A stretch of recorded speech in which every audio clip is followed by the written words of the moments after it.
Now this is one that we wanted to keep an eye on. Even before the tournament, we know Brad to be someone who's willing to pick this and really willing to go for the kills. Paired up with the Nami, it's even scarier. She can put that Tidecaller's Blessing on him, that E, and allow his auto attacks to slow, do extra magic damage, and along with that Lucian passive, it definitely shreds. On the other side of the Abyss, we do have a Varus and a Karma. So this is one that these guys had picked against actually Team Pata. And I don't know if they came out ahead with this Karma. It was Caitlyn Karma, I believe. Yep. We'll have to see. Jeff actually playing the Karma this time around and Luke doing the AD carrying. So they have flipped it off. They've taken those tools that they have and they've shifted them around. So it'll be interesting to see how this kind of new dynamic changes the way that they're playing these champions. Yep. And we check the itemization. Jansen's gone for the Chalice of Harmony like he did the other couple of games, and Brad went for the Caulfield's Warhammer, the Guardian's Hammer, my bad. Yeah, Guardian's Hammer is something that we've maybe seen underutilized. It's got a lot of stats on it. It's some of the cheapest lifesteal that you can get, and there is a fair bit of it. On the other side, however, we do have Luke with a BF sword. A lot of damage. Jeff with a needlessly large rod, a lot of damage again. So these guys are looking to outrange and zone, but they're also possibly looking to kill because they're not necessarily going to be able to sustain out if they get poked back. All right, they're moving up the lane now. Oh my god, this is very intense stuff. Yeah. And Team Ashworth have had, I mean, what, an hour? An hour? Would you say it? Have 45 minutes to just think through what's going to happen? Because... Yeah, I mean, actually, the last time these guys played was roughly a week and a half ago. So it'd be interesting to see what they've done, if they've decided they want to go back to the drawing board, obviously coming through from the losers bracket, and it looks like they're going to be consistent. They're just going to swap stuff around a little bit. Very impressive pushing ability from the two guys, the two brothers of destruction. Oh, and Brad takes a lot of damage, and Team Ashworth are doing a great job on that returning fire, but Jansen's going to get a nice bubble and put damage right back onto Jeff. Yeah, and absolutely stunning piercing arrow coming through from Luke. Hits both targets for a absolute lot of damage, and that is the one that's going to be empowered by the W from him. Blighted Quiver, I believe it is called, and it looks like they're going to get their own relic, and things have more or less reset here, but... Oh my god. Brad just doing a disgusting amount of damage, but he gets a lot of return fire from that Karma Q. Yeah, Jeff really, threads the needle on that one, getting that Q perfectly through the wave, and it's empowered, so Brad takes a lot of damage. However, the difference in the sustain here is the Nami does have a heal. So the real question is going to be, is her mana bar going to run out before Luke and Jeff's health bars? And that's really what they're attacking at the moment. Less so the health bar of that Nami, and more so the mana bar.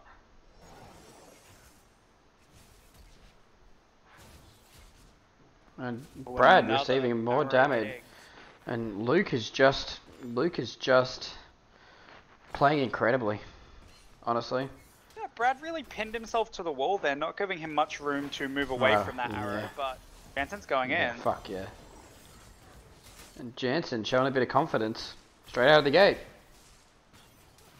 Yeah, if there's one thing we can say about Jansen this tournament, it's that he's been confident, at times overconfident, but for the time being it's going to lend itself well to him there, and they are going to get the health relic. And we're speaking about that Jansen confidence, and he went right for that tidal wave.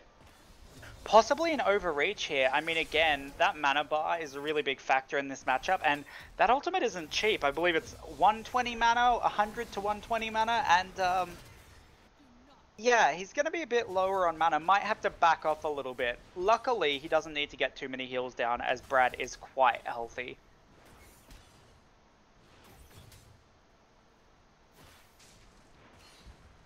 Alright, so it's time to take sort of stock of the not CS numbers, but the wave positioning here. So we do have both towers on max health, but they're going in. Oh, Luke. Oh my god! Team Ashworth are incredible. Team Ashworth just have that brotherly sync, and Luke wants to return a kill here. He really wants to return a kill here. That Ignite just getting Karma on the backside, and yeah, that I don't want to say that was luck, but that was certainly a very, very close call there. And the return from Team Branson looking really good. Oh, and Luke almost going down, but he's fine. Oh my god, and Luke with it.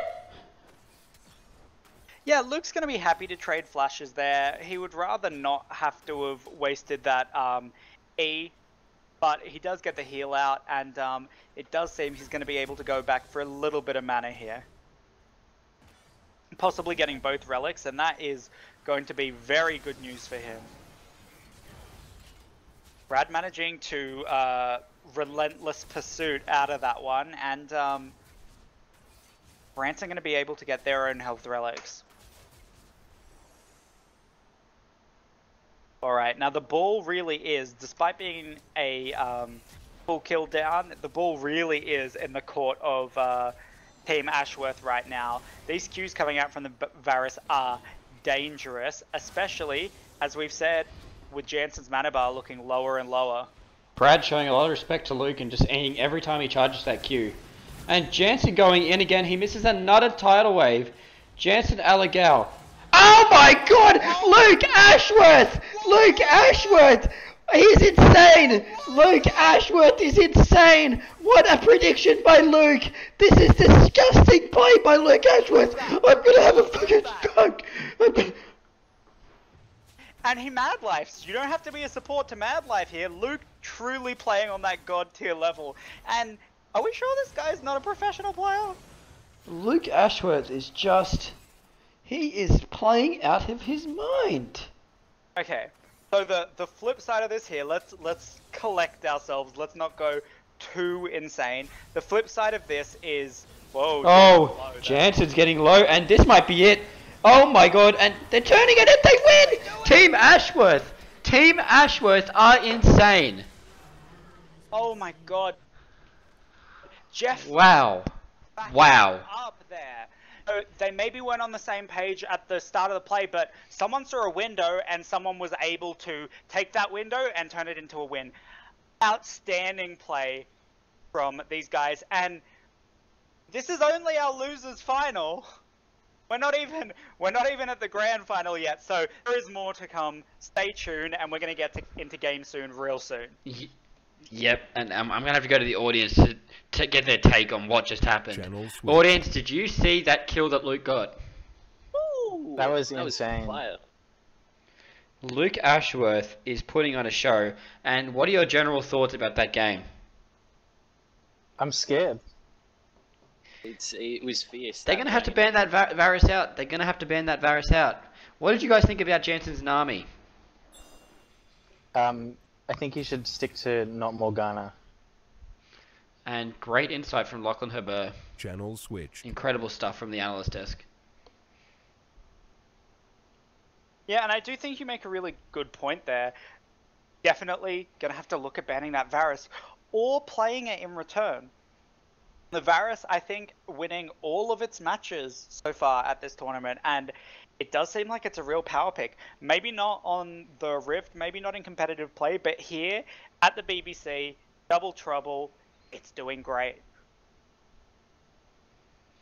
It's doing great, and who the hell's this? That is Quiet Hush's Bick.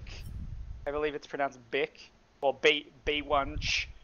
But not going to be playing with us, unfortunately. This is a spectator event, not a... community event.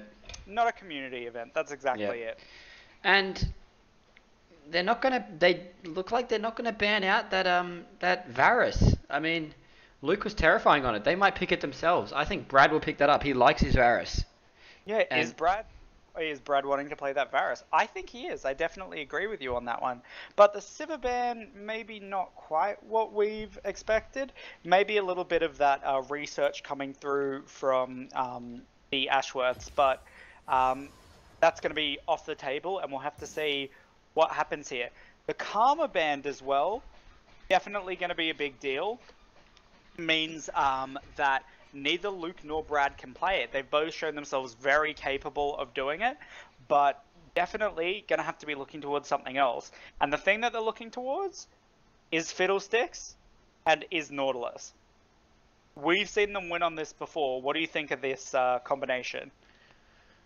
Oh, I think they got to throw everything at him. I think they got to throw everything at him to get this W. This is a best of 5, isn't it? Best of 3. It's a best of 3. It is a best of 3.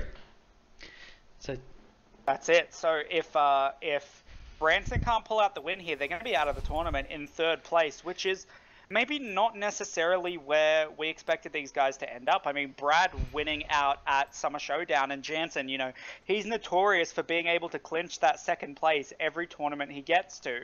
So we would have expected a top 2 finish from these guys, but, you know, they're going to have to roll up their sleeves because it is all on the line right now. If they can't prove they deserve to be here, they're going to be gone.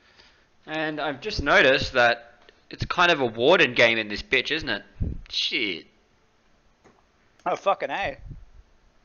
50% of the people within this game using those Warden skins, and what do you think that means? We don't have wards on this map, we do have Wardens. Do you think it's an omen of things to come?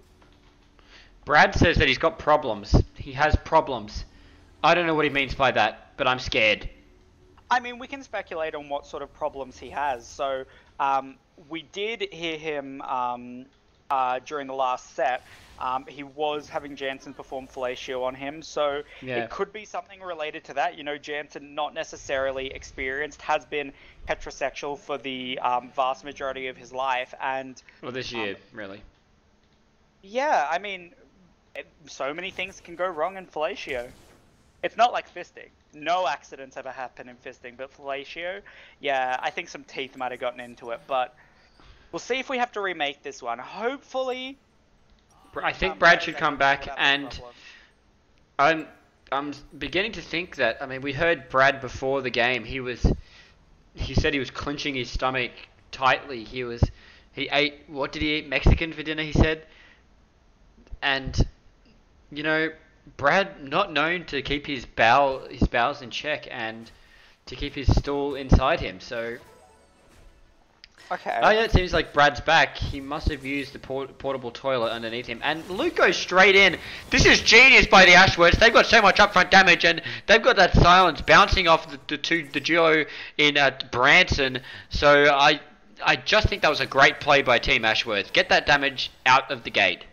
Yeah, Jeff coming out worse for wear, but he has a heal, so it's not going to bother him too much. He's pretty much full health now, and Jansen being able to poke back with Q, get that heal down, and things should reset, but, I mean, that silence is pretty gross, that bounce. Team Ashworth, look at how aggressive Luke Ashworth is on that Nautilus.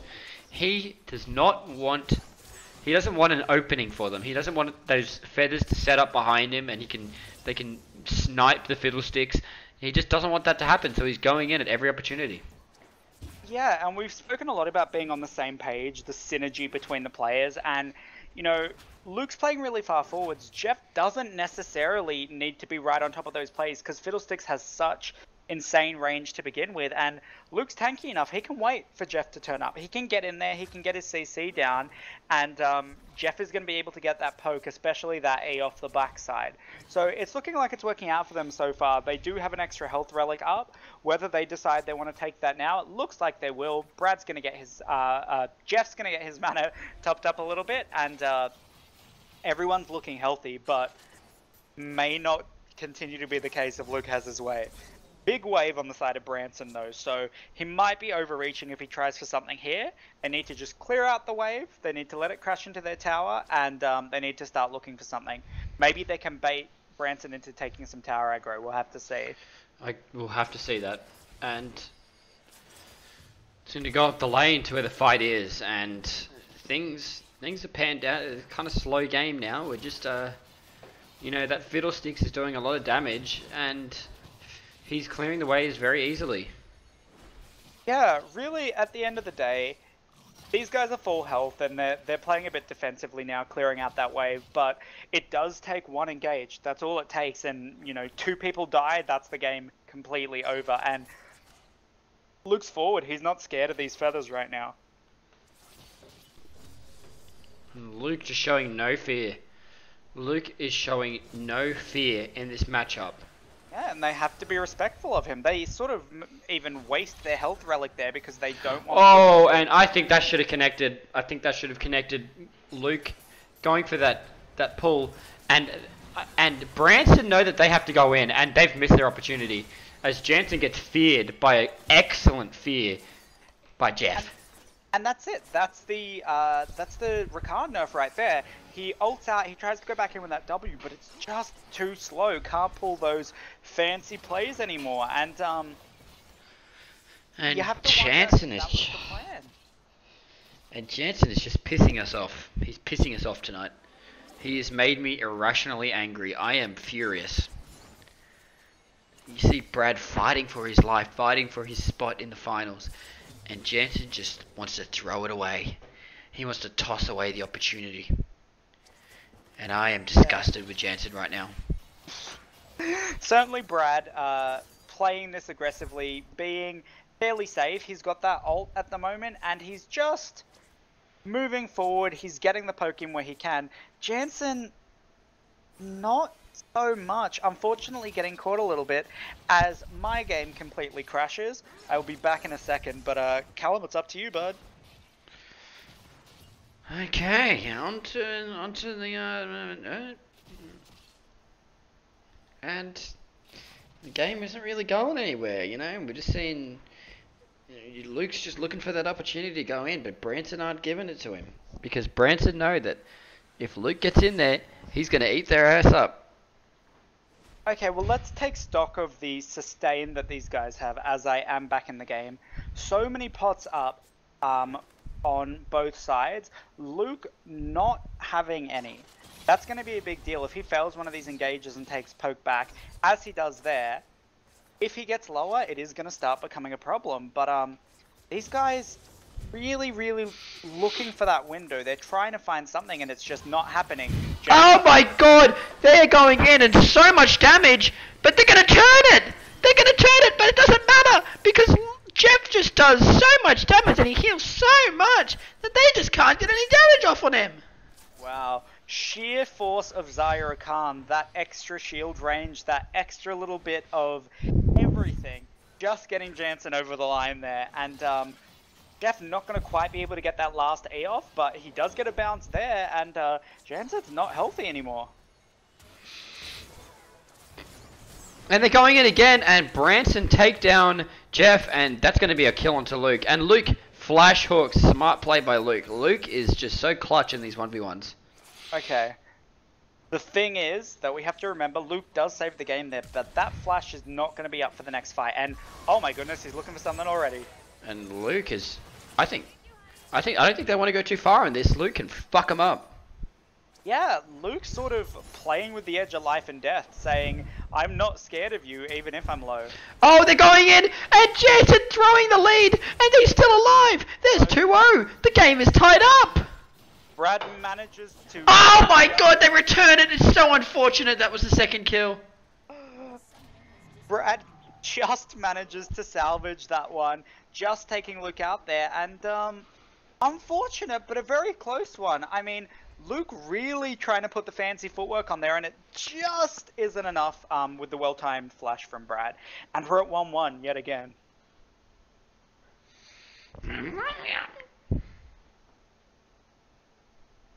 I would love to see Luke play that Nautilus again. If it doesn't get banned out, and Branson can certainly choose to do that, they won this one out, but they could, you know, mix it up, try to take different things away, maybe sort of shut down any ideas that are coming down from Luke and Jeff about how to adapt to this one, and just keep up the pace. If they don't, I would love to see that Nautilus again. I think it worked out great. Not getting the win there, but definitely a powerful pick, and Branson looks scared of it. Branson are just putting on a performance in that second game. They're not out of the woods yet. That was too close for comfort, I'd say. Very close. And even now, we don't have a favorite. Yep. Well, I have a favorite because I've got money on Luke and Jeff, so if they don't win, I'm going to lose my family. Neither team is the underdog, I should say. I mean, these Please guys are win. definitely Please fucking proven that win. they're fierce competitors. And Brad currently killing Spider, so do you think he's sending a message to Luke and Jeff, hey, go ahead, pick Elise, I can deal with it?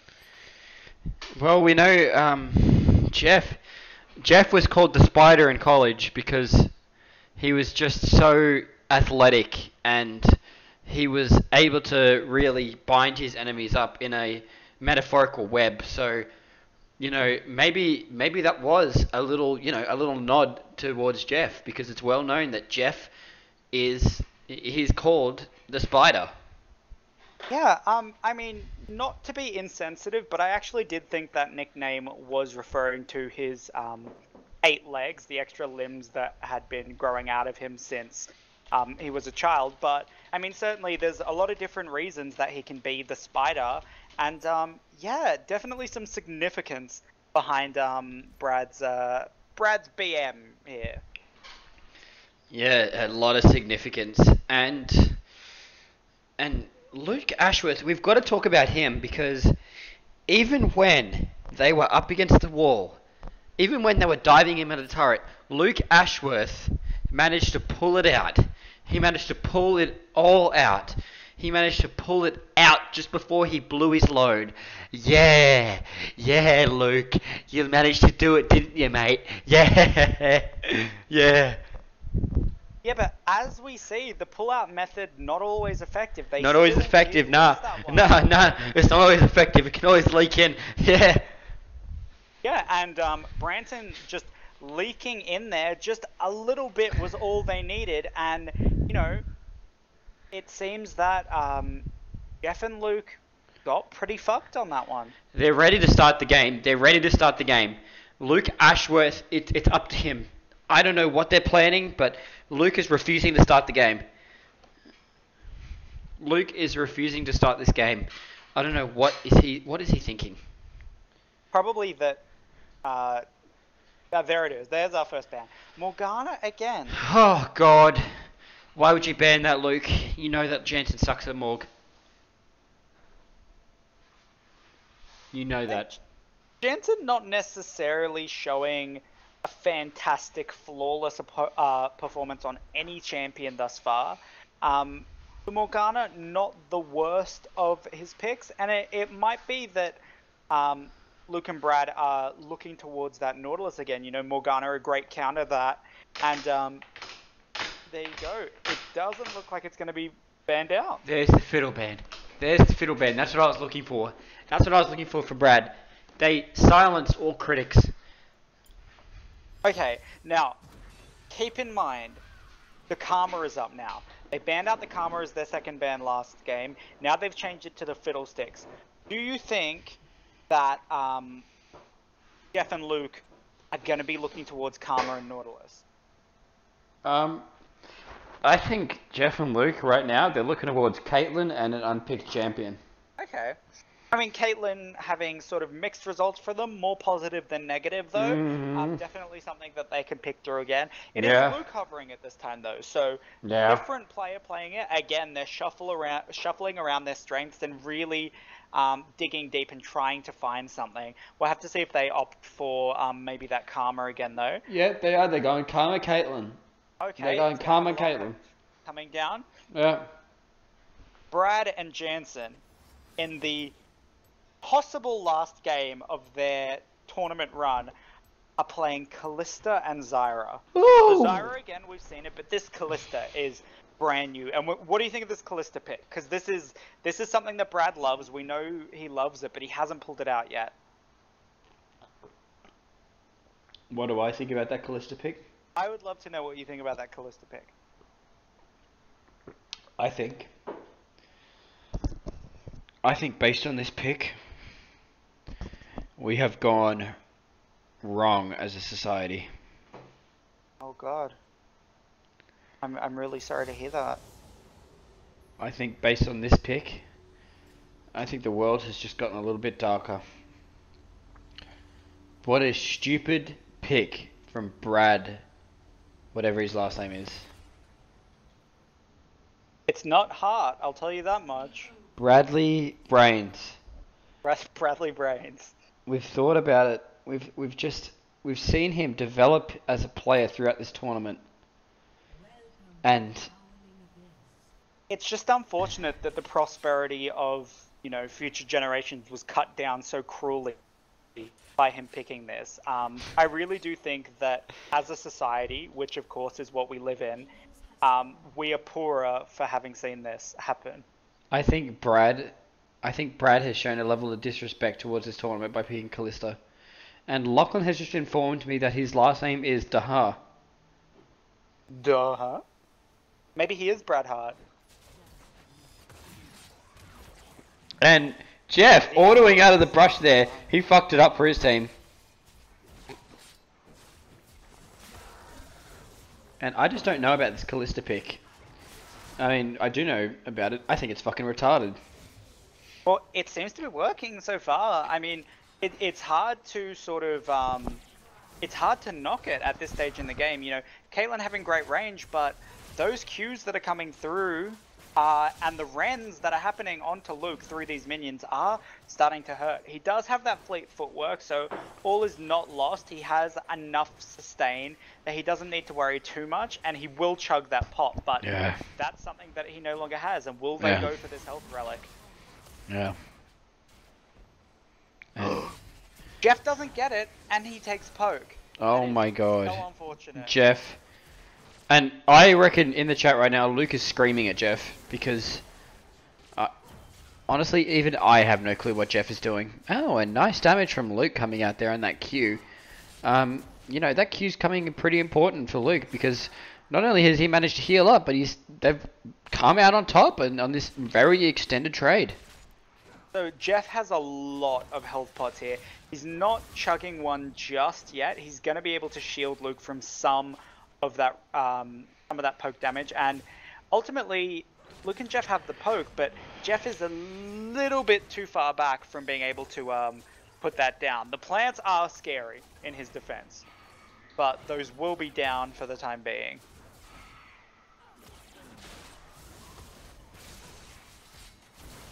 Oh, and Luke taking a lot of damage, but also delivering a lot of damage towards Jansen, and they're going to get the heal, so not too bad coming from Ashworth.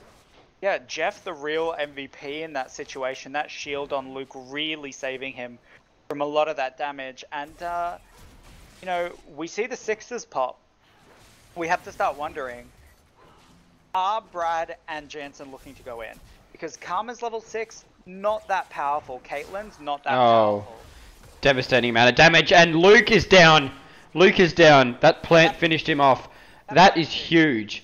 But also, go on. Auto attack range extended to the fucking moon and back, and just snipes him out at the end there. And Luke's gonna be feeling real bad about that one. He thought he was out. He had that heal up and everything. Did he have heal up? No, he didn't have heal up. But he is gonna be feeling bad about that. And we know Luke personally. Luke is crying right now. Luke is crying over what he's done to his team, because that is a huge blow. Not only has Luke just died, but he has let down his brother. So Luke is, however, going to come back with a Zeal. The attack speed's nice. Very nice. Very nice. Really treat him well. And Luke is just going aggressively. Luke is liking his positioning on this, and Jansen whiffs the ult, and this is going to be a return fire from Luke, and Luke is going right in on that Caitlyn. He's getting Qs, he's getting autos, and he's doing a lot of damage. Yeah, a lot going down. Oh, and Luke is getting too much damage on Jansen, and Jansen might be getting low, and they're going to go in, but Jansen flushes out, and Luke's going to get a lot of damage receiving it. Jansen should have died there. Yeah, Jansen was in range to be auto-attacked by Luke. Jansen not being punished for the misplay of deciding to go back in, and you know, they're going to lose the Callista ult and the Flash, but Jansen is going to be safe. So that's the trade-off And- for them. And still, they are 1 kill up.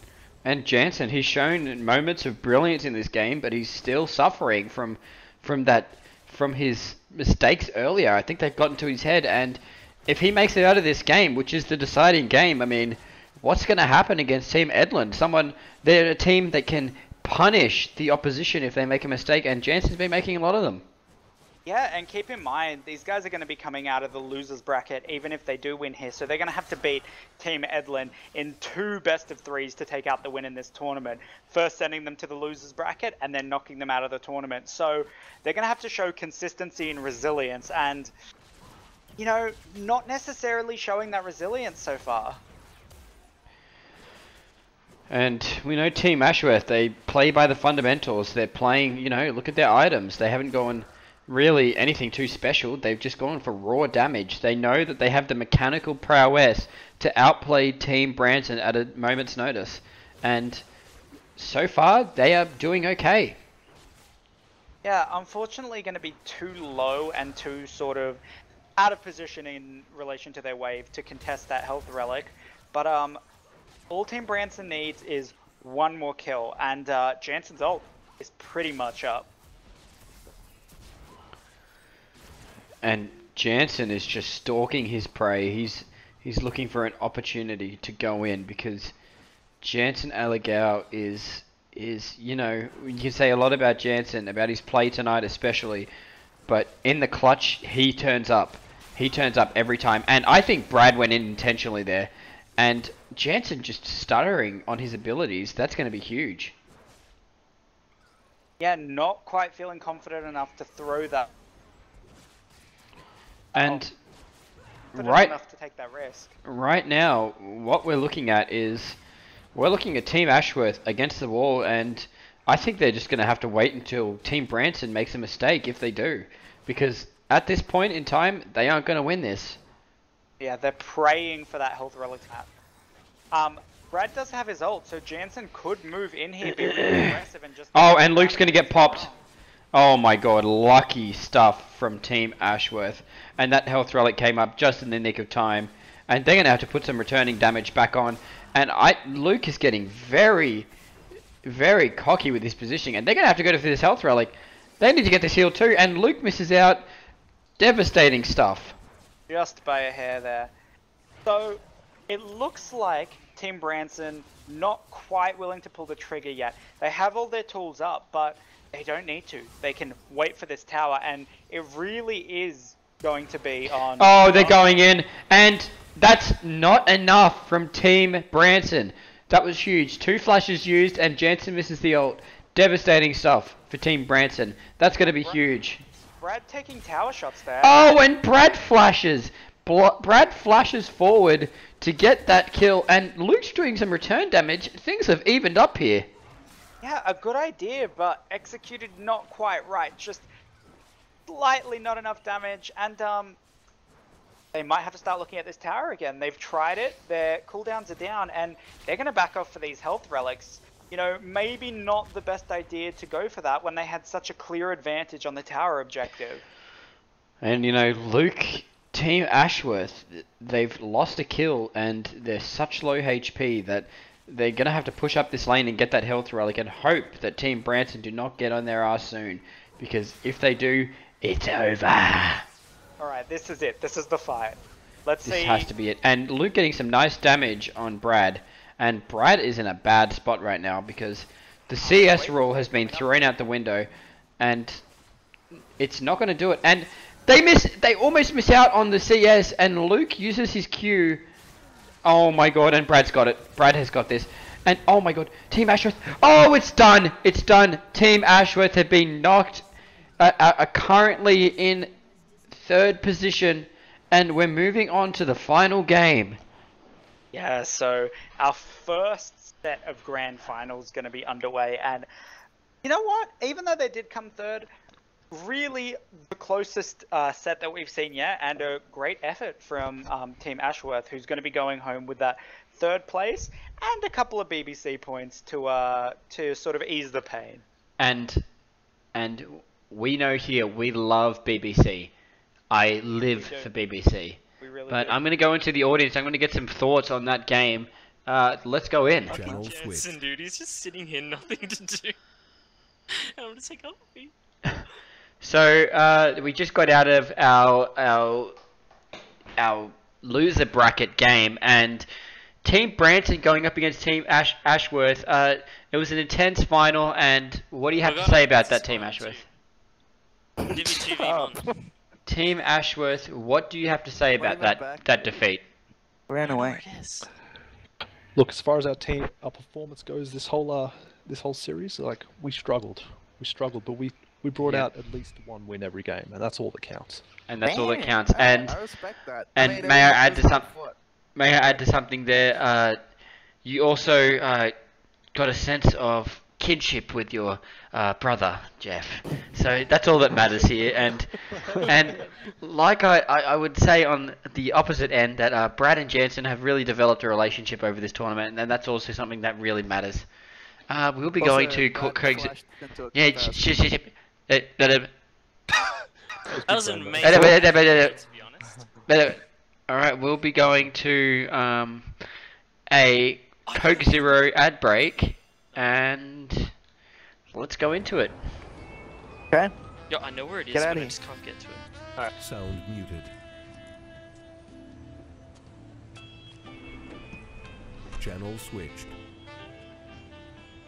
Hi.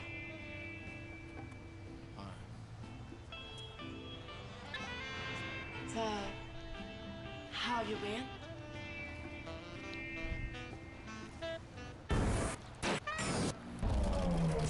From the makers of Coca-Cola Zero comes a taste of life as it should be.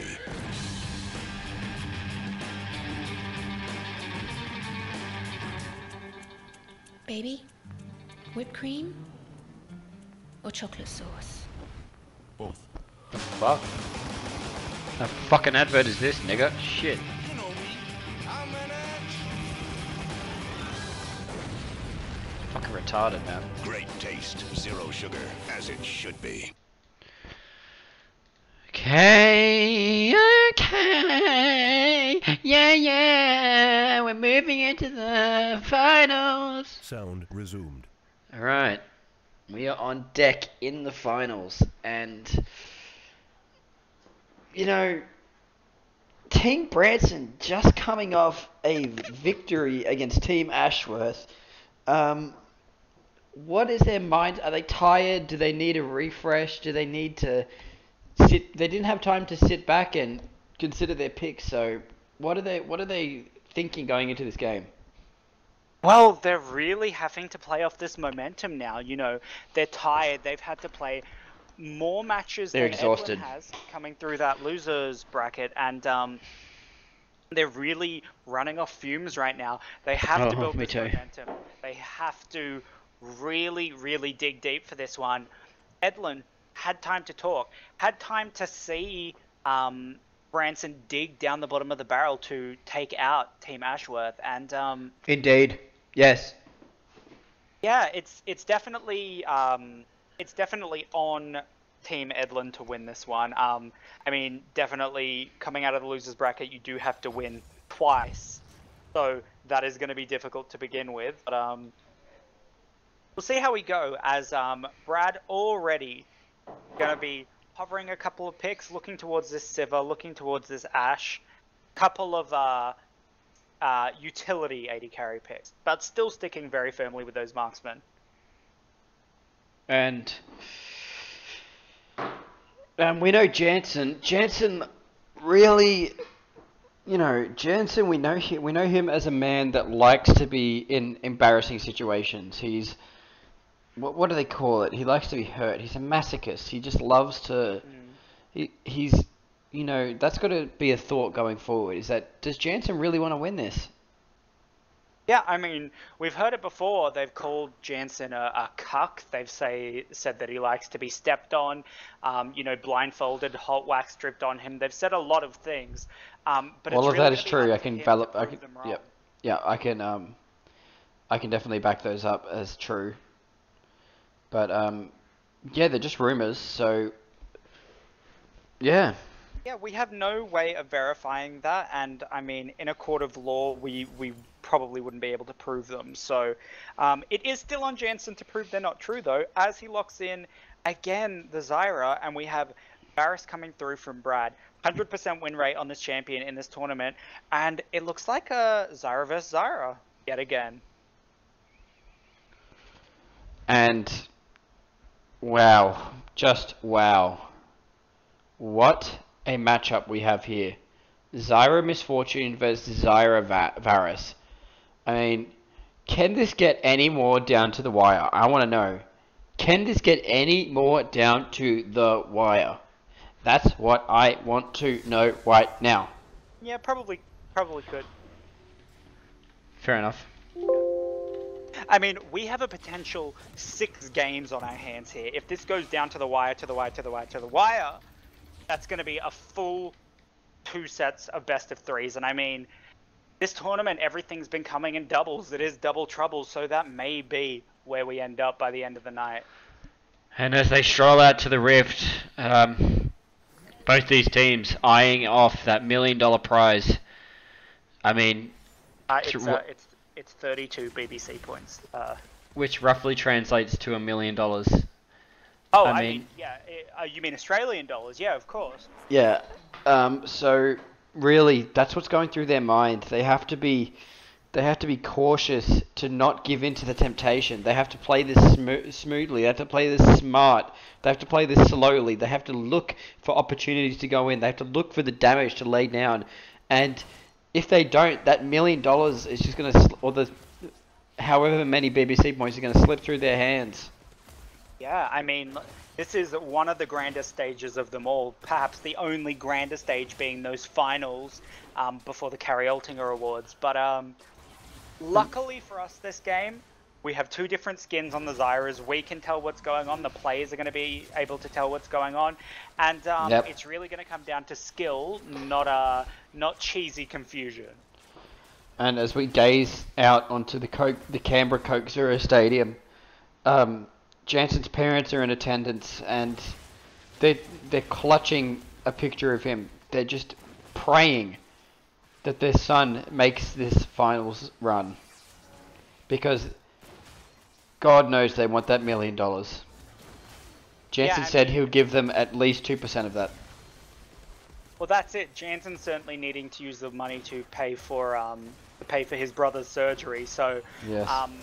High pressure match, and you know it's really hitting close to home for him. So we'll have to see if he can retain that composure he's had. Yep. And I mean, this is an important game. You know, both of these teams have been training for years for this one moment, and for it to come down to this is just incredible. Yeah, I mean, everyone having different reasons that they've attended the tournament today. I mean, looking for that prize money, looking for those points. Lachlan here for glory. Eddie looking to use the money to start up his own insurance company. So everybody certainly, really does want this, and winning would mean so much to these players. Indeed. So look out to itemization. What do you think? Oh my God! And Lachlan's going in, but it's going to be a kill. It's going to be a kill onto Eddie, and Edlin has lost a significant piece after such great performances. He's been taken off that Malzahar, put onto that Zyra, and been killed by the opposite Zyra. Insane stuff. Saying it, Brad's taking the Hex Drinker every single game. He's taking that Hex Drinker. He hasn't needed it. It hasn't been that big of a deal until right now, and it's going to save him and allow for that return kill. And definitely that idea paying off. On cooldown now, though, so this is sort of a window where Edlin is going to have to come back through. Eddie's got his extra AP and just use that item advantage to burst that Varus down before the Hex Drinker comes back up. We peer over to the players' booths, and Eddie Pryor has fully taken off his shirt. He's done playing around. He is done joking around. He is going to take this win. It looks like he has tied his belt around his head. I'm not sure if that's going to be restricting blood flow, but it does look like he's here, and he's definitely ready to play and definitely ready to be aggressive. And Eddie Pryor, he wants to get back to that form he was in when he was up against, what, Team Ashworth? No, you mean the form he was in when he played against Samsung White at the 2014 League of Legends World Championship? And, yeah, I mean, Eddie... that's of course when we consider Eddie to be at the height of his career. He hasn't quite fallen off been yet. able to reach that here yet. We're really looking for that because we know he is one of the legends of the game, possibly, you know, in the... Oh, and that's the Eddie we know. That's the Eddie we know. Getting significant damage onto Jansen.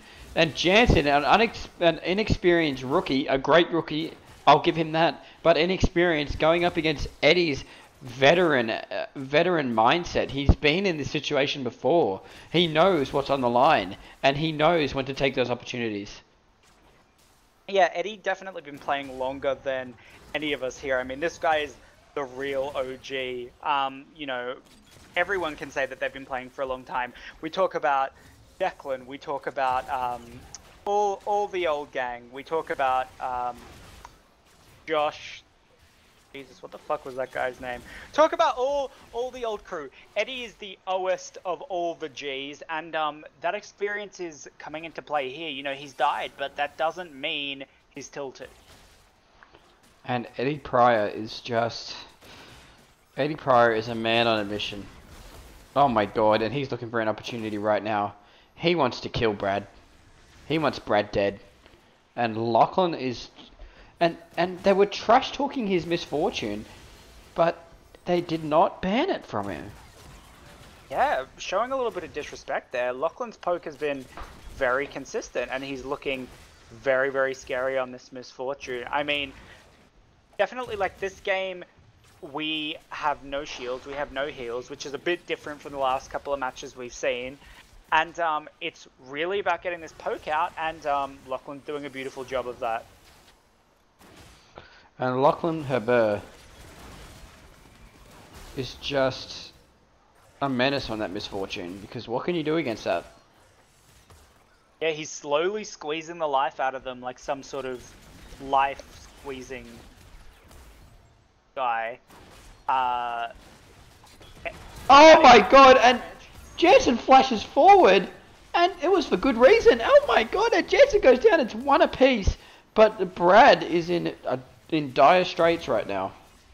Jansen with a very clever idea there to go forward. None of us were expecting it. It doesn't look like Lachlan or Eddie were expecting it either, but he just doesn't have enough to push that kill over the line. He was trying to trade the 1-for-1, and it's just going to be a 1, unfortunately, and Brad is very low. Definitely Lachlan's going to have more poke in this matchup, so now we have to start being worried for Branson. And Branson just...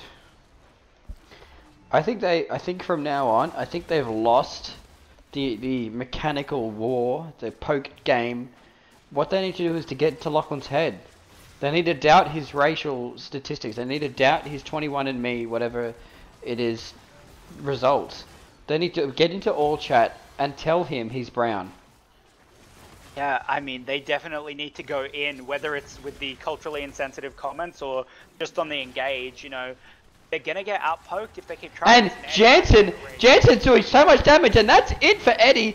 Oh my god, and that is game 1. Branson has taken it.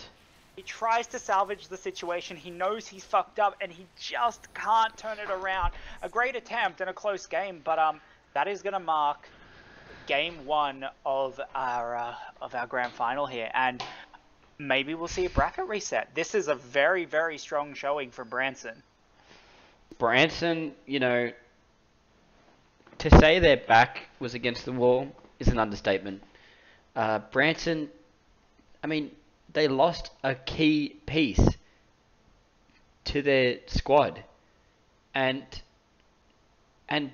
yet Jansen was, even with his rookie mindset, he was still able to find the confidence within him to go in on that play and pull that kill. I mean, it's just incredible going into thinking about Jansen and how confident he is in that moment. Yeah, and I do want to talk about Jansen for a second, because this tournament, you know, we have been not overly harsh on him, but we've been a little bit critical of some of the decisions he's been making. But he's showing here that, you know, he's not scared of going in on these plays. He's not backing down, and it definitely works out for them there, and they're going to have a repeat performance. So they need to get those thinking caps on, and they need to really be focused on this game. And Jansen Allegao is just the future of this game. And Eddie making a Summoner's Rift game there. Do you think he's a little bit tilted? That's not a decision that we'd normally see him make. I think Eddie's doing it to get into their head. I think Eddie's playing a mind game that we've never seen before. So that's what I think Eddie's doing. What does Eddie have left in the tank here? He's playing these mind games. The bans are different. They're respecting that misfortune now. So what does Edlin have left in the tank? What are these crazy picks that we haven't seen? We've seen, obviously, Misfortune. We've seen a lot of Zyra. We've seen Nico. We've seen Bran. What do these guys have left that they haven't showed us? I mean, Lachlan hasn't necessarily played that many champions so far. What do you think he can bring to this match? Because, I mean, this is a scary one. This is on the verge of bracket reset. And Eddie has, I mean, we can talk a lot about what he was doing in game, but what we need to talk about now, and what is most important to me, is the color of his hair. Okay. Eddie is known for the color of his hair. It's been a part of his identity for so long. And on that note, they've given him the Malzahar. Yeah, I mean, Eddie definitely being referred to a lot of different hair colors throughout his life. The main one being red. I have heard him referred to as strawberry blonde, which confused me because it is objectively untrue.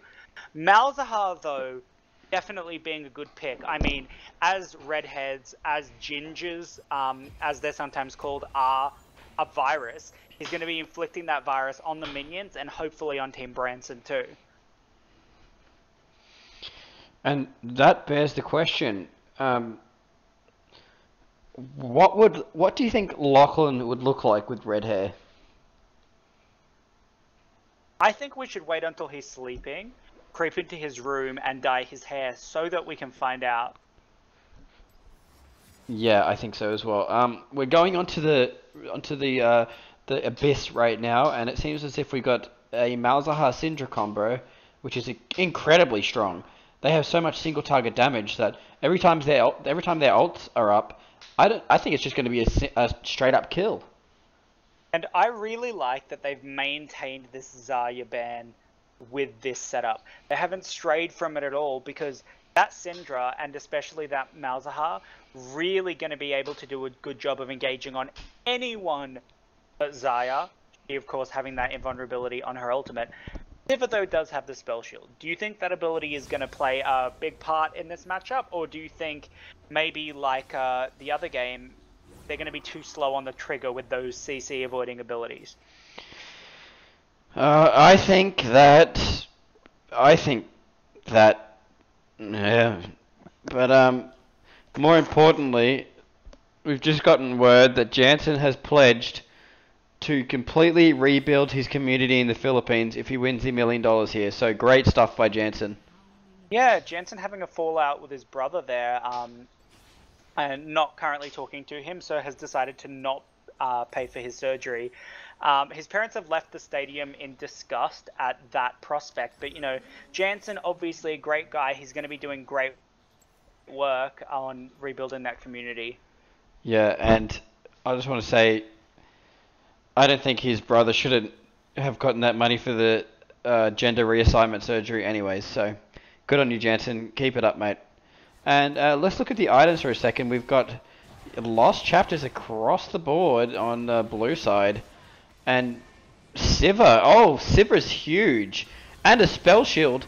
It looks like Team Edlin have been countered. Were they using the stream? I think so. Okay, something very important to bring up here. You see, at the first second, the first wave that comes through, Brad is able to pop that Malzahar passive with his Ricochet immediately. That is something that we didn't consider, and that's going to be a really big deal. You know, Jansen able to move up for those stuns as soon as he knows that that passive is down. Move up for those snares and for those stuns from his ultimate as well. Brad's playing like a beast right now. Brad is just destroying Team Edlin. And it almost seems as if this combination, this Morgana Sivir, is too good to be true against the Syndra Malzahar. I mean, we're going to have to look into this and see if they were cheating. Ultimately, Sivir does have a mana bar that she has to worry about, and she's not going to be able to get these Ws and Qs out forever. When that does happen, when she starts to get low on mana, I mean, Lachlan's looking healthy enough now, but it is going to mean, as he misses that one, the wave is going to get pushed into their tower, and maybe the tower starts to get chipped. Oh, and that is genius right there from Team Edlin. Throwing the Malefic Visioned minions into them. Brad question mark pinging the Syndra as he tries to use his spell shield to avoid that orb, but the orb misses, which means he gets no mana off his shield, and that is going to be down, unfortunately for him. Oh, and Lachlan with a lovely stun there. Huge damage going on to Brad, and Brad just got his ass puckered. Lachlan opts not to ult, decides to save that one. Probably wouldn't have killed Brad, may have pushed him out, but Lachlan going to save that one for maybe this play right now. Brad has no spell shield up, but going to come out fairly even there, as Jansen is healthy enough to zone them off harassing Brad a little bit.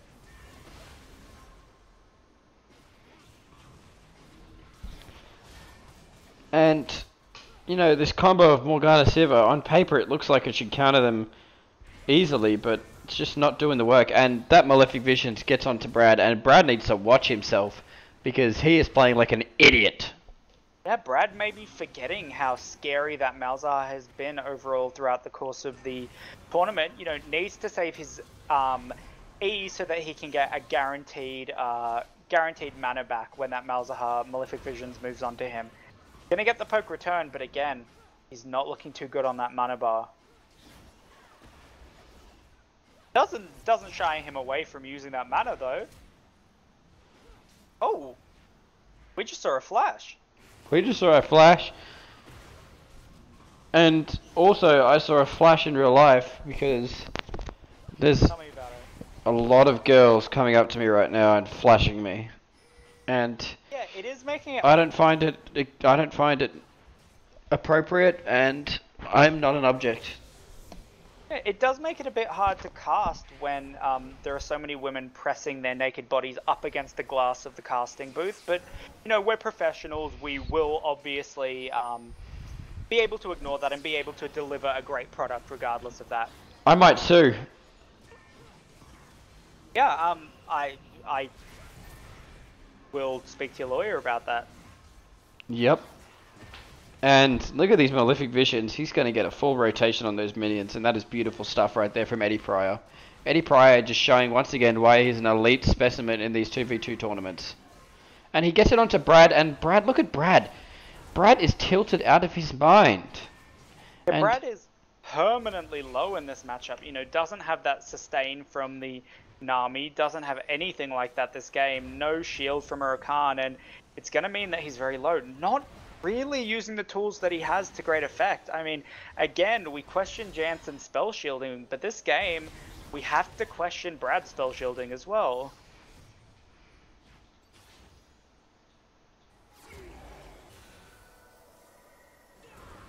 Okay, so for the first time, it looks like Jansen and Brad are going to be able to move forward.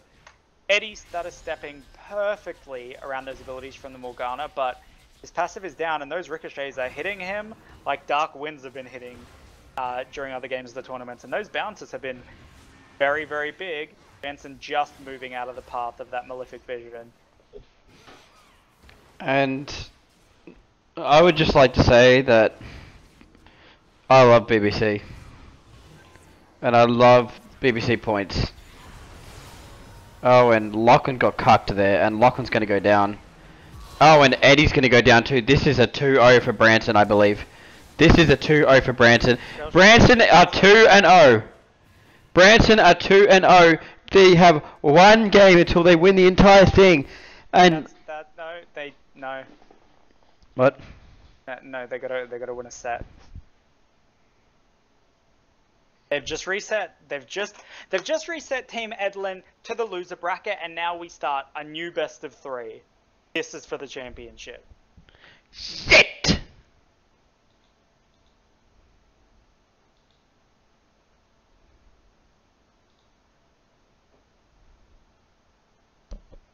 Channel switch. One more best of 3. What? One more best of 3. Wait, what? Is it you and No Peter way. versus us? User joined your channel. Is there actually no one? What? No, they won't Yes, be. yes. What? You guys just reset them to loser bracket. Now both teams have one loss You're of the set. cancer, It's Peter. a new best of 3, boys. This is for the championship. Are you kidding me? That's how that works? Yeah, I mean, they've already fucking beat you in a set as well, so you gotta, like, it's even Fair now. enough. Fair enough. Start up the game. Okay. It's alright, dude. That was a 2-0. It's fine. Start up the game. Right, I mean, fucking you now. can house rule it one more best of 1 if you want. Nah, that's fine. Start up. Sunday. Start up a One fucking thing game. about your channel. BBC, it's competitive integrity. It's fine. If he User does joined this, your fucking... channel. That way there's no CSing in the Oh, you tournament. went... It's a brand new someone's best of doing it. 3. Exactly. It's a brand new best of 3, everyone. This is so dumb. I hate you, Peter. Do you not understand how double elimination I don't give a works? fuck. There's a spider in my room and I'm scared. I want it to be over. Yeah, well, Oh, is fucking this pick a Brian lead. Summer's Face rift your again? fears. Goddamn. Yeah, I'm building a new one. I need to go pee. Go away. Fucking picking Summoner's Rift all the time. There's something to this. Yeah, they Mind picked that so fuckery. they get this weird damage boost. Because I tell you what, you're putting me on tilt. Putting me on tilt too. Oh, there you go. It's working. Man, it's fucking working. We're red side again, I think. We bloody jumping back. Jumping back and jumping jack. Guys, we should, but my Yeah. partner's just left for a bit, so... And then Where's they Jensen gone? went to pee. Oh, that's cute. I'm gonna That's a eat some forfeit. lasagna. I might do the same. Wow, Oh, you're gonna eat lasagna as well? Oh, okay. Okay. They went to eat and stuff, so we gotta wait even longer. No, you Alright, don't. I'm gonna eat too. Fucking do. Oh, you fucking. eat. No one's eating. Shut up. You just said you were eating. Oh wait, you don't matter. Yeah. Hold on. Jansen, don't eat. Jansen, don't eat. Oh, fucking idiots. Jansen's gonna go get food.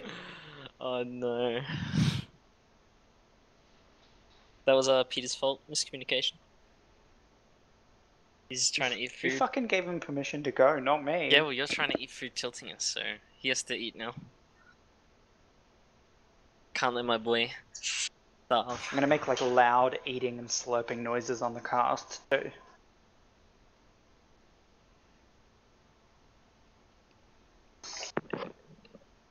We good to GTG? I'm still waiting on Jansen. Nope, Jansen's in here.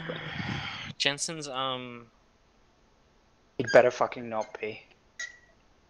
Aroused. You did just say you went to eat, so Fucking. why can't he? I'm not playing.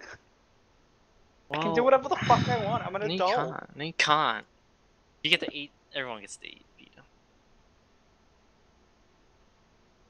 How it works. Get with the program. Die.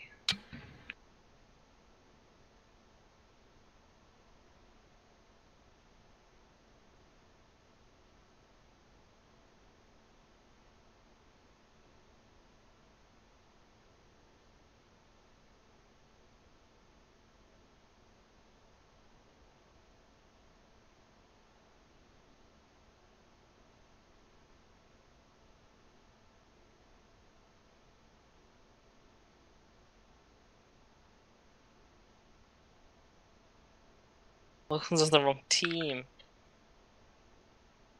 Nah, this is the new team. Yeah, this is the new team. Get fucked. Wait, yeah, we're red side. We got blue side last game. True. Do you want we can do bans now? Yeah.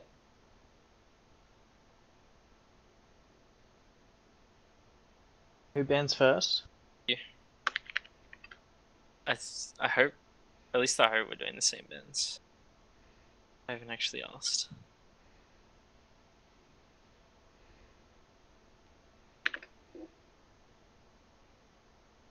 Why are you banning Callisto? What the fuck? I think it's the Q mostly. The Ren's a little spooky, but I think it's just that Q. The ult is good too, 'cause you can The tower Q dive. wasn't doing the damage, it was the Rend. Yeah, the Ren with the Q. It was both of them.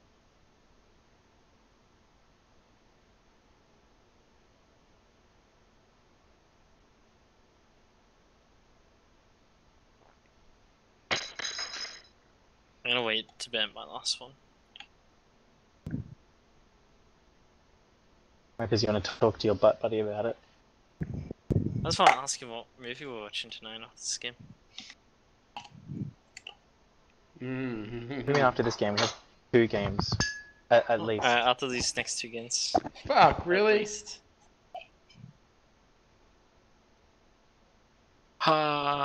is all Peter's fault. We could be done right now. Listen, Peter. Someone calling Jansen or He's gone to the bathroom or something. I'll send him a Facebook message, but that's not all we get. Ooh, someone's cracking a bloody frothy. You gotta allow Yeah, us to man. have a bit of a break, you know. I've been cracking frothies the whole tournament, mate. Oh man, you're gonna have to catch up. Has anyone Peter, come you know over how yet, you Luke? said we were going for like an old school, like Not yet. college party vibe? I'll college your Oh, party. Peter's not here. I was gonna say we should catch up like the olden days. I'm here. We should catch up like the olden days. Just line those shots up. Be If unconscious in we 10 if we minutes. can get out of here before 11 and you're willing to drive, I will buy whatever you want from the bottle-o. Like I'm keen. The I'm bottle also is gonna take it to closed. the bottle-o. Dickhead. Probably close Close at at 8.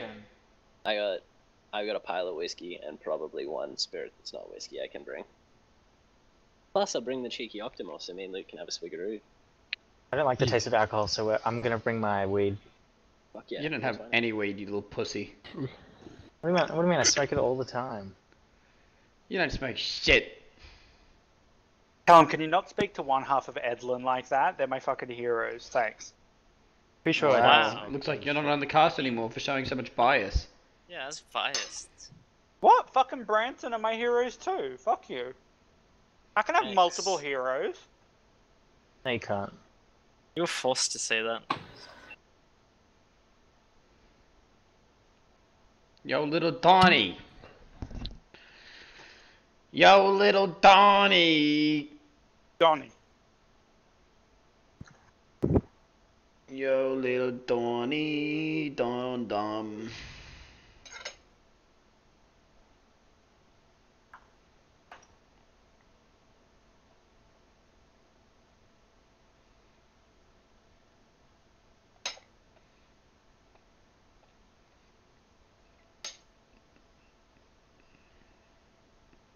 I'm gonna message Jansen.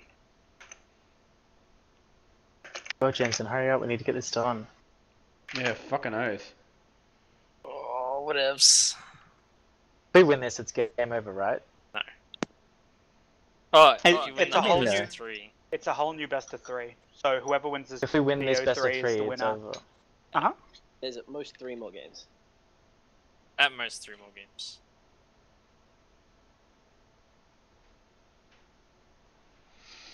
Hey, Jansen Check being this out. online on Facebook, but not here is annoying. he said he was eating. I'll see if he's replying to me. He's eating. Yeah, he's eating.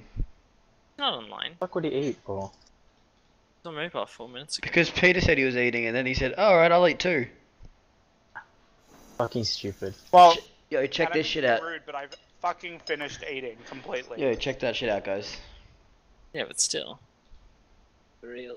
What time are we calling it and just assuming... I don't want to look at spiders, there's one right under me. Please don't. Yeah, but this one's actually kind of cool. Jensen and Brad forfeit. No, fuck off. Look how fucking big that spider is. I What refuse the to be blamed for anything. You shouldn't have said you were eating. I don't even know I why am Jensen eating. decided to go eat in the middle of It our doesn't game. fucking matter if I'm eating. I'm done eating, literally already. Well, how I still hear you eating. Yeah, I'm fucking swallowing, alright? This is just bias trying to get you guys to win by forfeit. That's cheating. That maybe spider your teammate scares should the be- shit out of me. The bias. Holy You guys fuck. forfeit not just this match, but the whole tournament. So, No. congrats to Luke and Jeff for coming second. We were meant Yeah. to go 0-2. I don't know what you guys are doing. Can Jansen and Brad Don't- forfeit, please? Don't fucking start on me. All of our ideas were horrible, and all of our ideas were great, and every one of them went horribly. Fucking Jansen just yeeted out of here. We wanted to do a reverse sweep. Well, you fucking can still. No, against Luke and Jeff. Huh. I caught that fucking kill like a beast. Don't you have to lose 2 games? Oh, Man, wait, this no, that shat doesn't on your lose. ass, man. G'day, mate. Fuck is Jensen? Jansen! See, he's That's back. Yeah, he's here. What are you guys doing? The Let's fuck's fucking Jensen? troll him. Just... Wait, Yeah, Jansen, you gotta one swap. more band left and you gotta move. One more What down. What are you banning? We're moving. User left your channel. Jansen's girlfriend ditched him in his time of need. User left your channel. Um, User left your What? channel. What are you trying to say, mate? Come on, get it out. I'm eating stuff, so I'm like, Yeah, we better go tell them, dickhead. Go, I'll move you, mate. Go and tell them. User was moved out of your channel. I don't know, Now, Callum, now you got to tell Brad. Go on, you tell him. What's your last ban? User was moved out of your channel. Fuck you, Lachlan. Fuck you. Channel switched. Hey, we're back for another best of 3. And it's Death and Brad, known as Branson, versus Eddie and Lachlan, known as Edlin. And what a game this is turning out to be. These are 2 great teams going at it for glory. Yep. And hey, little Donnie. Yo, little Donnie. And Team joined on the line Edlin. by, Gilbert Gottfried. How you doing, And- Gil? Team Edlin are gonna get the picks they want to win the game. Alright. Here's the problem, Doctor. And it looks like on their squad. And Lachlan yet again has brought something new. And on this side, Team Branson is locked in Zaya and Rakan. Mm-hmm. And that's gonna be a big deal going forward. Yeah. They've locked it in.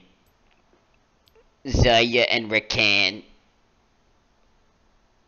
And boy oh boy, that is a combo that you do not want to miss. So this is a big statement for them. This is what they're playing when they're feeling themselves. This is what they're playing when they're Yeah. really confident. And they maybe even when they want to BM a little bit. So they're saying, we've reset the bracket and we're not fucking scared of you. And, you know, we gotta think about Lachlan and Eddie's team composition, you know, Brand and Malzahar. I think that's a good combo too. That's not brand. Zeras. Yeah. I Gonna be think the that's an old alright combo. So how is this functionally different from the stuff that he usually plays? So we usually see him on the Lux. Unfortunately, as always, it was banned out. This is going to be something similar, but the difference is he does have hard CC in a single target. So he's not going to have those 2 potential snares, but he does have that 1 really hard CC in the single target stun. And I mean, that's great usually. It's great to have that slightly harder CC, but in this game mode, I mean, you need to kill 2 people. And it'll be interesting to see if they're able to do that when they both have such a single target lockdown. And Lachlan missing that Q on Xerath. That's a big deal. Or that Malefic Visions on the Brad is gonna do a lot of damage. And Brad is gonna... Oh, there's a good silence on the Jansen. So, Jansen playing this Rakan is all about the engage, you know. He's doing a great job of popping this Malzahar shield, and as soon as that wave is in a favorable position, it isn't now, so him going might be a bit of an overreach. Jansen going in, but he doesn't take much damage. That's good for Jansen. So, pretty safe there. Takes a little bit of damage from the wave. Is going to waste mana and a cooldown there, but you know, is able to push them off the tower and zone them off that damage there. So shutting down that 1 condition. Jansen's taking Guardian so he gets shielded from the damage from Xerath. Very good stuff from Jansen. Yeah. Jansen, very forward thinking, very smart. Anyway, Jansen really does need to find and engage at some point. He's going to use that second shield. Lachlan sees what Jansen's trying to do there, but can't quite execute on the poke. And now everyone's pretty healthy, but we have to start looking at mana bars again. And Lachlan's is looking the worst for wear. He is getting a decent amount of poke down, but it doesn't look like it's sticking necessarily as much as he would like it to be. I mean, Xayah having that low mana bar as well, but not necessarily needing her abilities as frequently as Xerath does. I mean, Xerath practically useless when he has no mana. Xayah, not quite the case. And Jansen and Brad are dodging a lot of damage, which is good for them. Yeah, maybe a little bit of discomfort coming through from Lachlan. I mean, he's missed that Xerath W a couple of times now. I should say that Xerath E a couple of times now, and he's gonna hit it there, and that's some nice poke. And Jansen took a lot of damage, and look that Brad's got in, and Brad's getting shit on, and Brad's gonna ult, and Jansen ult, and Brad Jansen W's, and they don't get much for. But oh my god, what a close Q from Lachlan. And Lachlan's gonna hit that Q and dead. Yeah, it looks like Jansen overreaching a little bit there. Brad too, thinking they can turn it, thinking they have the temporary health from those shields, and it's just not quite enough. An absolutely fantastic idea from Eddie, you know, backing up of Lachlan's play. And that's going to be the first kill with a great snipe from Lachlan. And I just want to know what the hell was Jansen thinking. Oh, look at Jansen, he might get crushed up and killed. Yeah, and this poke does seem to have been a weakness. I mean, Luke's Varus really taking it to Brad's face on the, I believe it was Lucian that he was playing. I don't know, was it Lucian? It was fucking someone, wasn't it? Maybe Xayah, doesn't matter. Anyway, yeah, really proving effective against Branson in other games. So, you know, it does seem to be a weakness that Eddie and Lachlan are able to exploit.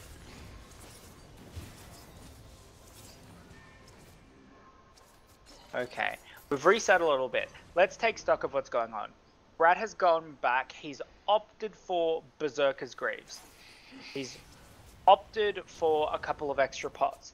Now, this is generally going to be a pretty good thing for him. I mean, he is up on gold effectively here, but at the same time, those Berserker's Greaves aren't necessarily going to do much when he's getting poked down.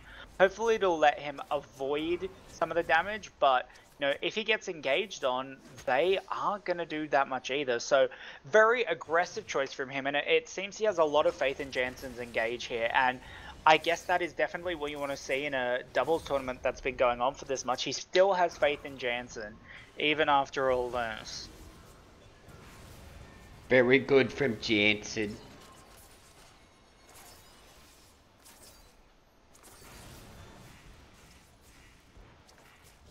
Alright, they're pushed into their way, they're pushed into their tower, which is quite low, Eddie and Lachlan haven't actually been hitting it that much, but the minions have really done a lot of damage here, and potentially, if Jansen can't find the engage that he needs, as he does get this health relic, maybe going to be looking towards that. If they can't get this engage, if it doesn't work, this may be our first victory that we see by tower death. Shit. And, Eddie and Lachlan don't have to do anything here. Eddie can just Holy sit on shit, that her tits are ultimate, big. wait for it, Wow. wait for Jansen to engage, and then really ruin his day. Let's see if Eddie's going to overcommit to maybe hit the tower here. Sends his Voidlands into it, but they're not quite going to do any damage, as the tower is going to make very short work of them. Minions being very susceptible to the tower there. Jansen's going in, and so is Brad, and it's 1-1 on the game. Eddie waits a little too much, and Lachlan is not going to be able to chunk out here. Eddie waits a little bit too much on that ult. He's waiting for that Xayah ult, and unfortunately, it means he's going to go down without ever being able to use that. Having said that, it is up. If he can get in range of the Xayah will die, but I don't think she's going to let him. He doesn't have this flash anymore, and it's just become a lot harder from this dominating position for Eddie and Lachlan to win here.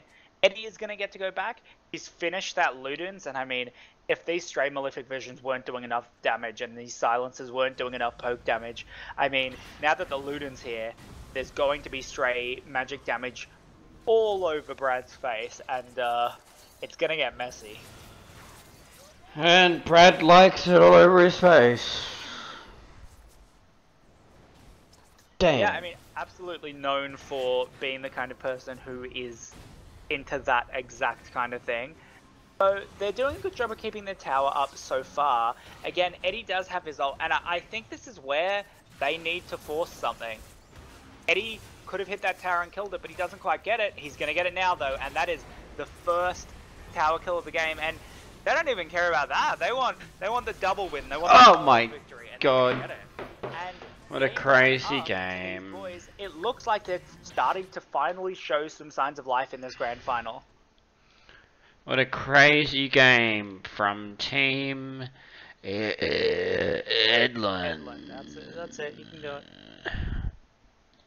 Crazy game. Crazy game. What a crazy game. What a crazy game.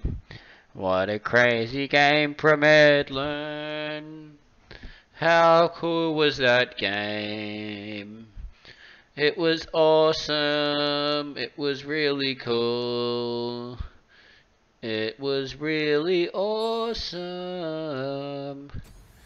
Yep. Team Edlund got a tower victory. Yep.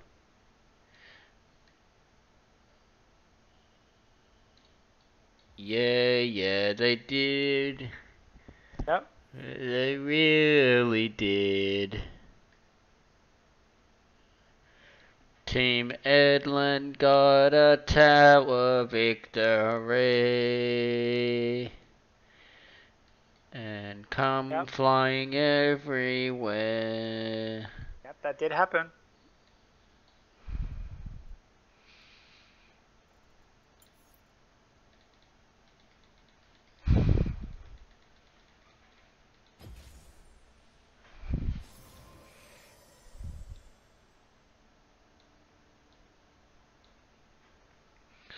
Come everywhere. Come, I got cum in my tummy, and I feel like coming in you. Is such a sweet thing good enough to eat thing, and I really don't like Jews, but don't put that on the stream. You are Jewish. That's true. I'm allowed to say it. I fucking said it. Alright. Here's my thing right now. Come on this little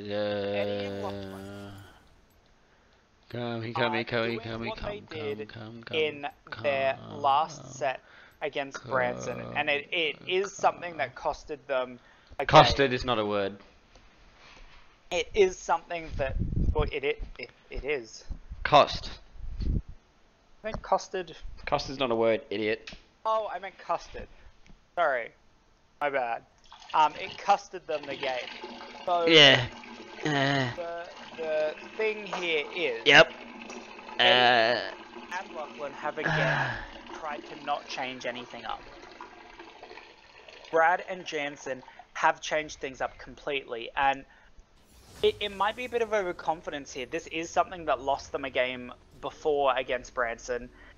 Just this saying, you know, what we have is so good, it's on you to counter it. But, you know, they've essentially, by going the same picks, sort of given away some information and given away a bit of their strategy. I mean, Branson has where were you on the seat? Now.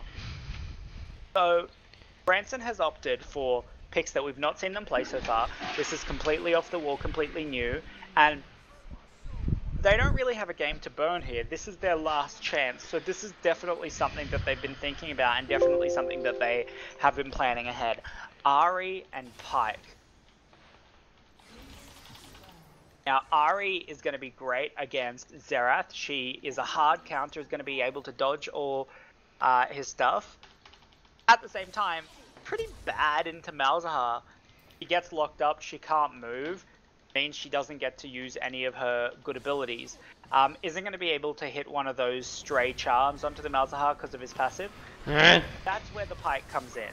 So he's going to be obviously looking for these engages supplemented by the Ahri, and I think they are probably going to have to go onto Lachlan. Because again, Eddie's passive is going to be a problem, but this game is very much in Jansen's hands, and again, Brad putting a lot of faith in his partner here, his life partner. Yeah, they go together. Yeah. What, is there a problem with that? Huh? Right, I think it might be best to move on. So we see immediately Eddie and Lachlan's team comp doing exactly what we expected. Going to be pushing out, going to be starting to maybe think about that power objective that they did get in the last game. And the poke that they've gotten down onto Brad is scary. Brad going to be looking to put his orb through those minions, get his passive up, and hopefully be able to heal up. But Poke is winning out for the time being. Jansen is silenced. He is sick. He is poked out, and he's black. He's gonna have to move out of vision and get this health back, which he does do. And when he comes back, he should be healthy enough to contest some of these engages and start looking for these hooks again. Not gonna find it that way though. Does it in clear vision, and they just walk directly away. He slowed when he channels that, so not gonna bother them in the slightest. In the slightest. Now, we're almost at this level 6, and this is where the game is going to blow up. If Jansen and Brad are looking for anything here, they're going to need to take it very soon. Jansen, unfortunately, being zoned a little bit, but he will tick over to that 6 there, and this is it. Whoever wastes that ultimate or uses it inappropriately is going to go down and may just cost their team the game or the entire tournament. Now, Lachlan being able to dual task here, multitasking between clearing the minions and poking his enemy down. Great job on those Qs as he hits another one, and Eddie's going to get it too, and Lachlan is out for blood. Brad having to blow that ult, and this is exactly what we were talking about.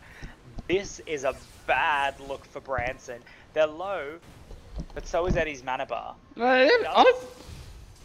Does he have the balls be able to go in on this?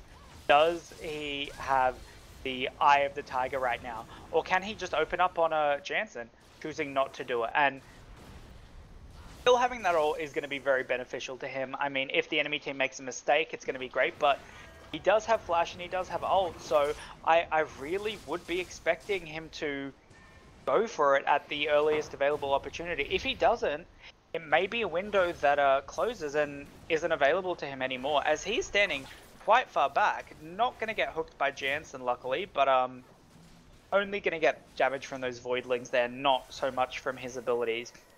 Alright, Lachlan has gone back from the health relic. Eddie opting not to stand in that one, channel his E and his auto attack onto minions, and they are poking down again. Eddie gets that Malefic Visions on again, doing a fantastic job of that, and again, we're looking at this tower objective. These guys aren't playing too aggressively. They don't, they're not taking unnecessary risks, and this Malefic Visions is making short work of these waves. Let's see if they want to fight over this relic. Brad, Jansen, gonna get that one completely for free, as Brad seems to have a magnet in him that's attracted to Lachlan's Q, because he's getting hit by so many of those, and he's low. He's gonna get that health relic, but this is a bad look for him. Lachlan's ultimate almost being up, and he might be able to trade it for Brad's yet again. We'll have to see. Eddie's mana bar not looking so good, but they do have access to that relic behind them. We'll see if they back off on this wave to get it. Looks like they're opting not to. Eddie's going to take a little bit of extra chip damage onto this tower, being very cautious of the Pyke's ability to engage, but his passive is back up, so he doesn't need to be that defensive for that much longer. Now, their health relic hasn't yet respawned, and they're looking a little worse for wear on these mana bars, but as long as they don't get engaged on, they should be fine. As that silence comes through, Brad has to ult and flash. Jansen has gone in to save his teammate, but Eddie's ultimate is up. Okay. Eddie playing that fantastic. Headland one. Right there. Headland one. Headland one. Eddie waiting. He wants to bait Brad back in. He doesn't want to get charmed out of his ultimate if he tries for Jansen. He doesn't just want that one. He flashes. Hello. His ignite. Hello one. Hello one. Your channel. Hello one. Your channel. User Hello your win. channel. Hello win. Hello win. Hello win. Callum's actually having a stroke, User joined your unfortunately. channel. User joined your Easy. channel. Unfortunately, it's Callum. Hello win. No, I don't even play Malz. I don't even play Xerath. You mean you literally just cast like From the looks of it, spells Brad doesn't play Ari, so it's safety. fine. Yeah, I also play like shit. I was You like, just sat in the, dude, you just sat in the back casting spells just randomly while fucking Eddie sat in the front of the spell shield, so I couldn't charm at all. it was a really good idea until like you were magnetically attracted to Lachlan's Qs. Yeah, most you would not. of those felt like luck. I'm not gonna lie. Every time I queued, I got really slow for some reason. Edlin win. Edlin win. That's great. That was How a many good points did comp we there. get?